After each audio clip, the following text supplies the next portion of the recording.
Deputado José Ricardo.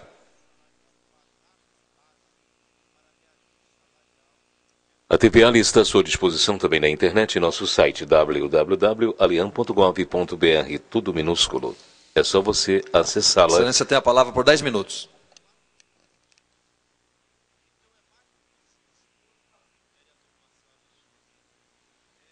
Ali Entrevista em nossa grade de programação. Ocupar a tribuna, deputado José Ricardo, do PT. Senhor presidente, senhores e senhoras deputados, muito bom dia, amigos, funcionários da Assembleia, amigos que acompanham pela TV Assembleia, alguns que estão aqui presentes, aqui na galeria, acompanhando, nossa saudação, e um bom dia a todos os amigos e amigas da imprensa.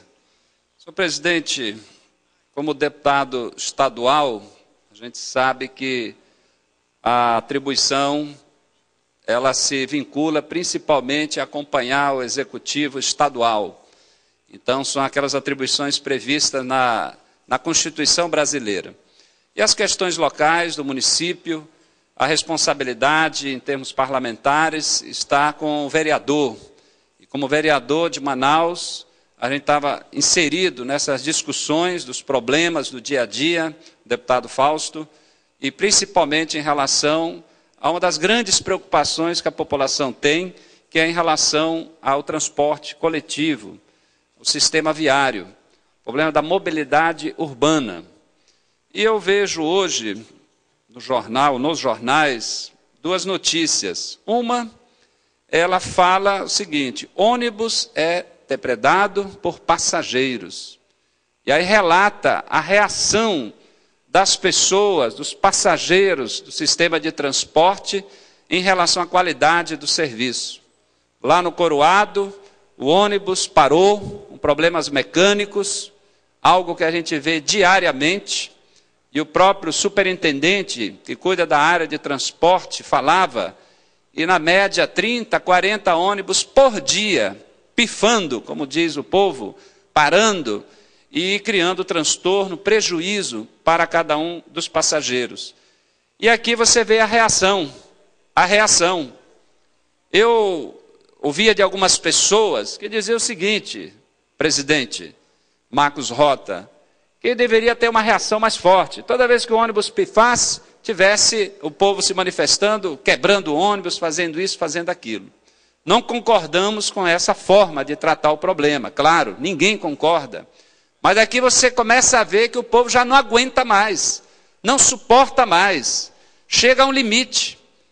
Me ligava semana passada uma professora, e de vez em quando ela telefona. Ela sai da sua casa, mora lá no Rio Piorini, e ela relatava o cúmulo dela ter pego 2 ônibus, um próximo da casa dela, superlotado, e 3, 4 quadras adiante o ônibus parou, problema mecânico, sai todo mundo.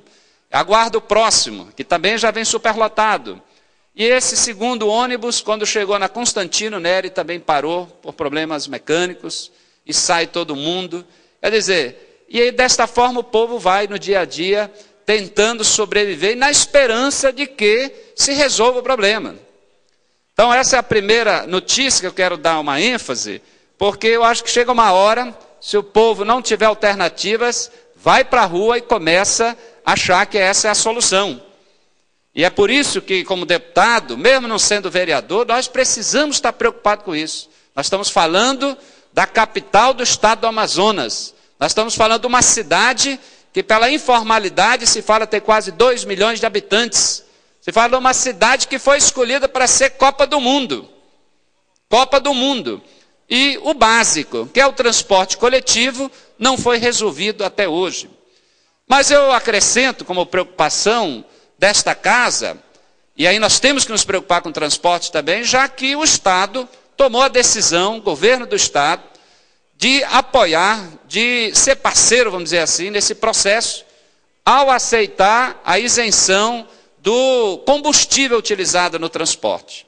E que, em média, isso acarreta em torno de 30, 40 milhões de reais por ano, de renúncia fiscal por conta do Estado. Então, o deputado precisa estar atento, primeiro porque é um anseio da população, o povo está sofrendo. E nós moramos aqui, acredito que todos estão morando aqui, e nós não podemos ficar insensíveis, e não falar nada, e não questionar, e não cobrar a agilidade da solução. A segunda informação, que está ligada ao transporte coletivo, trata da licitação. Ora, a atual administração municipal, que até hoje não parou de jogar pedra na administração anterior, mas já são 2 anos e quase 2 meses, e nada mudou, nada melhorou, aliás, porque mudou para pior. Já que a primeira medida da atual administração municipal foi reajustar a tarifa de ônibus.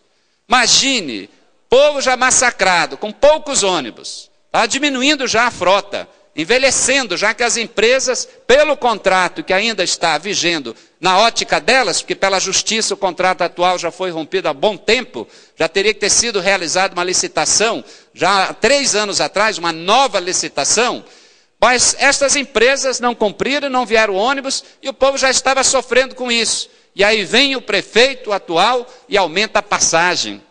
E de lá para cá, só pagando mais caro e cada dia tendo menos ônibus. Que é isso que as pessoas estão enfrentando todo santo dia lá. Eu lembro a questão do transporte, e já entro aqui na segunda notícia, que a Constituição coloca o transporte coletivo como um serviço essencial.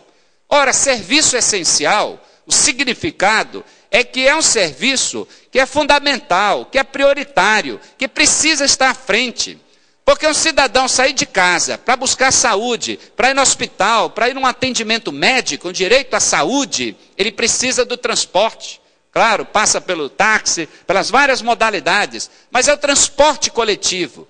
Por essência, tem que ser a prioridade para se garantir os outros direitos, de ir e vir, para ir para o lazer, para ir para a escola, para a educação, para a faculdade, para todos os lugares que o cidadão tem direito de ir. Portanto, é o transporte. Tem que ser prioridade. Não pode ser apenas promessa de campanha política, porque na época da eleição se falava que 90 dias, 120 dias, se estaria resolvido o problema do transporte da cidade de Manaus. Mas a outra notícia que a imprensa coloca, e todo dia está acompanhando muito bem, é em relação a essa nova licitação. Falava de manhã com o deputado Marcelo Ramos, que conhece muito bem, talvez até mais do que eu, toda a realidade do transporte coletivo. Mas uma licitação onde se fala ter 10 lotes e que as empresas vencedoras não seja limitado a 2 lotes por empresa, portanto não poder ter mais do que 2 lotes. Até agora, pelo que foi noticiado, 4 empresas estariam habilitadas. Ora, anunciaram que 37 empresas vieram aqui para conhecer e no final ficaram 9, né? 9. Das 9 ficaram 3, agora uma foi agregada, 4.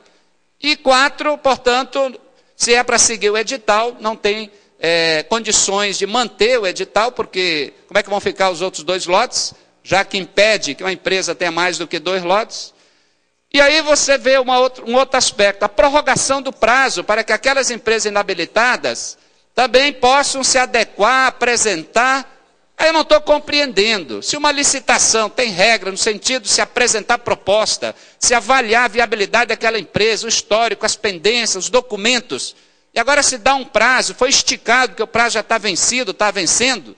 Ou seja, será que no final nós vamos estar convivendo com as mesmas empresas, com os mesmos procedimentos?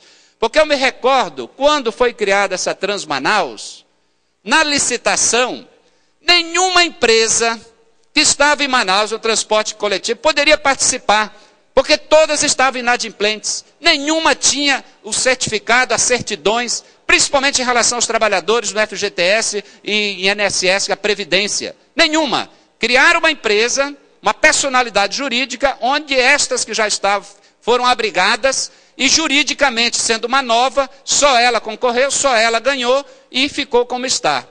Nós queremos que esse passado não se repita, é claro, mas esse é o momento de ter um rigor na escolha das empresas e uma agilidade para que isso aconteça logo. Porque o povo está sofrendo, não aguenta mais, e essa cena de quebrar ônibus, não é isso que nós queremos. Né? Precisamos do diálogo, precisamos da firmeza do poder público, porque é uma concessão. E a empresa que não estiver cumprindo, tem que haver intervenção. O poder público tem os mecanismos para intervir, tirar aquela empresa, assumir e, inclusive, incluir outra empresa se for necessária para continuar o serviço. Portanto, aqui a nossa preocupação, que não é só de vereador, mas de deputado estadual, federal, de todo parlamentar deste estado, que não aceita que Manaus, a capital do estado do Amazonas, com todo esse potencial, com toda essa perspectiva que nós temos de futuro, com a economia que necessita de um transporte eficiente, a gente deixe tudo como está. Da nossa parte, queremos contribuir para melhorar, mas cobrar que o responsável agilize, dê mais rapidez, mais transparência no processo de resolver o problema do transporte coletivo da cidade de Manaus. Obrigado, senhor.